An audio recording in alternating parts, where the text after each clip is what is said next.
Bismillahirrahmanirrahim. Assalamualaikum warahmatullahi wabarakatuh. Alhamdulillahirabbil alamin wassalatu wassalamu ala asrafil anbiya'i wal mursalin sayyidina Muhammadin wa ala alihi washabihi ajmain, amma ba'du. Allahumma salli ala Muhammad wa ala ali Muhammad. Bapak-bapak, ibu-ibu, saudara-saudara sekalian dan warganet dimanapun Anda berada saat ini, kembali kita melakukan kajian Al-Quran secara lafaziyah. Dan surah yang kita bahas kali ini adalah surah Al-Insyiqaq. Kita mulai dari ayat 1 sampai dengan 9. إذا السماء انشقت وأذنت لربها وحقت وإذا الأرض مدت وألقت ما فيها وتخلت وأذنت لربها وحقت يا أيها الإنسان إنك كادح إلى ربك كدحا فملاقيه فأما من أوتي كتابه بيمينه فسوف يحاسب حسابا يسيرا. Bismillahirrahmanirrahim. Assalamualaikum warahmatullahi wabarakatuh. Alhamdulillah alladzi khalaqas samawati wal ard wa huwa ala kulli syai'in qadir. Allahumma salli ala Muhammad wa ala ali Muhammad khataman nabiyila nabiyya ba'dah. Bapak-bapak, saudara-saudara sekalian, kita lanjutkan kajian kita. Saat ini kita sampai pada surah Al-Insyiqaq. Kita bahas dulu secara lafaziyah. Ayat ini dimulai dengan idza. Idza itu menunjukkan waktu, apabila, atau bisa dimaknai juga jika. Kalau dalam bahasa Inggris dibilang if. Ya. Idza samaun, apabila langit.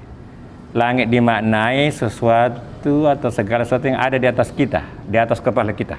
Ya. Apabila langit, idza samaun shaqqat, terbelah.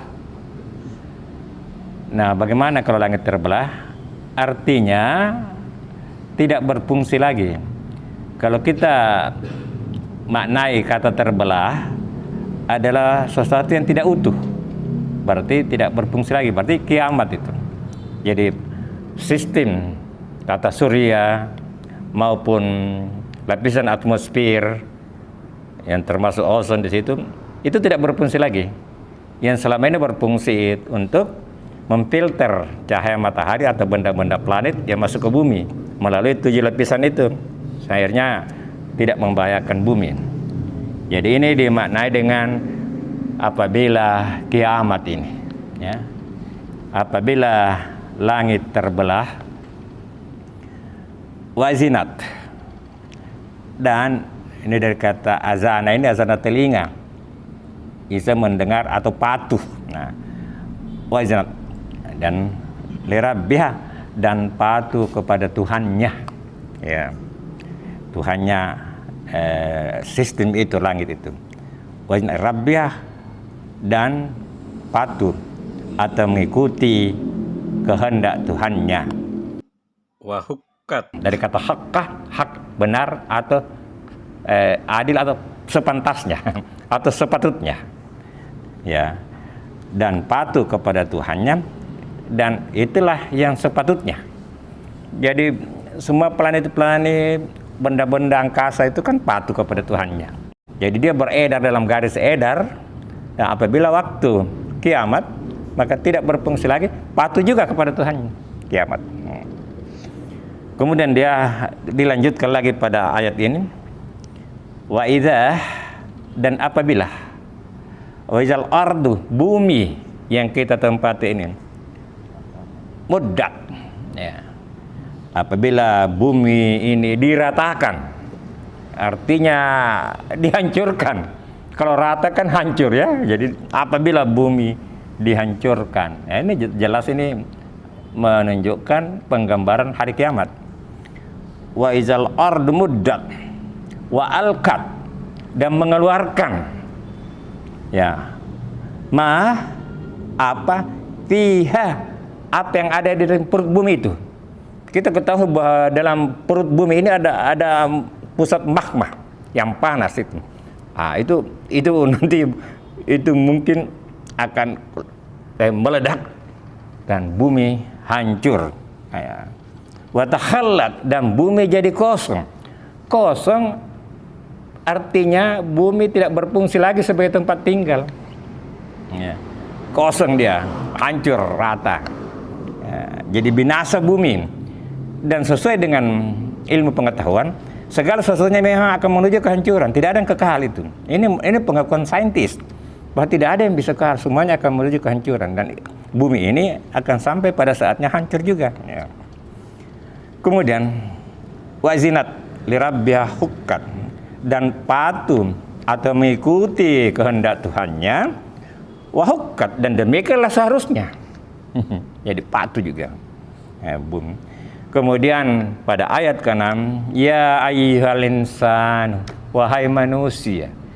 Ini bukan ya ayyuhalladzina amanu, tidak ditujukan hanya kepada yang beriman, tapi seluruh umat manusia. Peringatan, wahai manusia, innaka, sesungguhnya kamu.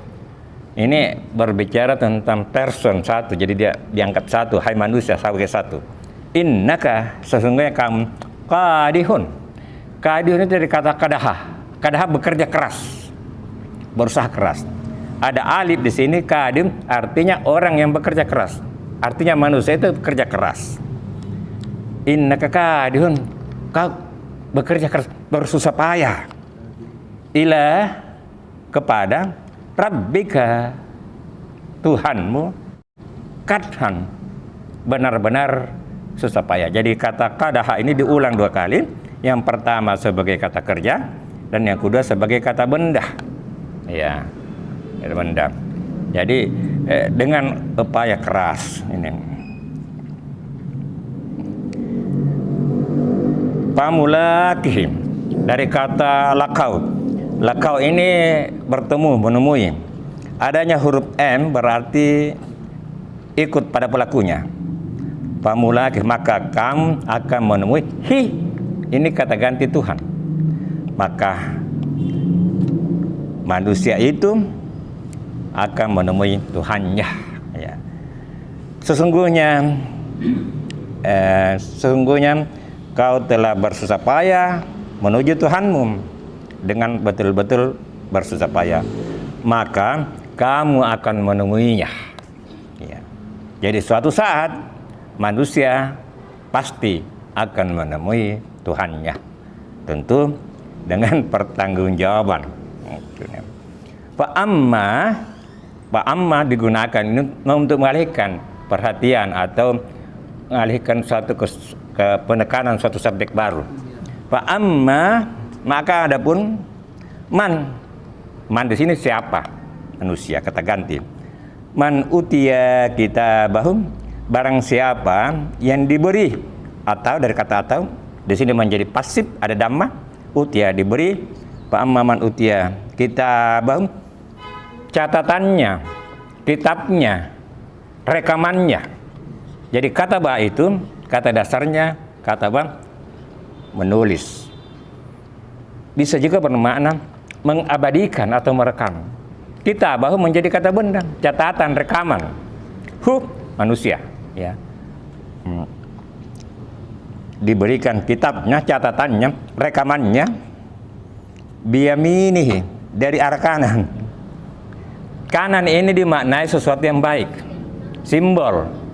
Maka sunnah kita mulai yang kanan, dan kiri sebagai simbol sesuatu yang buruk. Ya, yang sebenarnya dalam kehidupan ini saling melengkapi itu. Jadi ada baik, ada buruk, ya.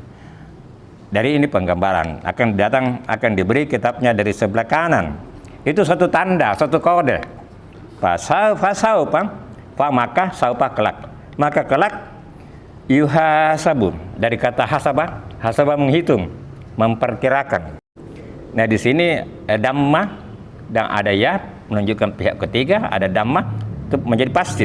Yuhasabu akan diperhitungkan, akan dihisab.